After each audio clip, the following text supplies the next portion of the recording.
তাদেরকে ধরা যায়। নাহিদ ইসলামের বক্তব্য সম্পর্কে আমি এটুকুই বলবো যে আমরা রাজনৈতিক বক্তব্য বলে এক ধরনের কথা প্রচলিত আছে, সেই রাজনৈতিক বক্তব্য তিনি দিয়েছেন, সেটা তার অধিকারও আছে, তিনি সেটা বলতে পারেন। তবে আমরা একটা রাজনৈতিক দলের প্রধানের মুখ থেকে, যিনি অত্যন্ত গুরুত্বপূর্ণ ভূমিকা পালন করেছেন আমাদের গণঅভ্যুত্থানে, আরেকটু দায়িত্বশীল মন্তব্য, কারণ এখনো পর্যন্ত কাউকে অ্যারেস্ট করা কিংবা কিছু এগুলো তো অ্যারেস্ট এখন পর্যন্ত সবসময় এভাবেই হয়ে যায়।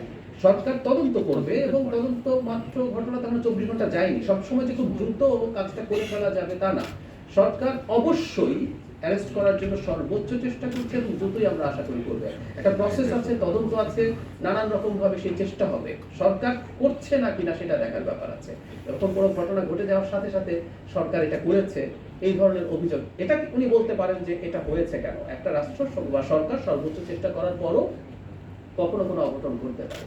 সেই সরকারটা সেটাকে কগনিজেন্সে সিরিয়াসলি নিচ্ছে কিনা, ব্যবস্থা নিচ্ছে কিনা, সেটা জরুরি ব্যাপার। এই সরকার নেবে, আমি আপনাকে এটা কনফার্ম করতে পারছি।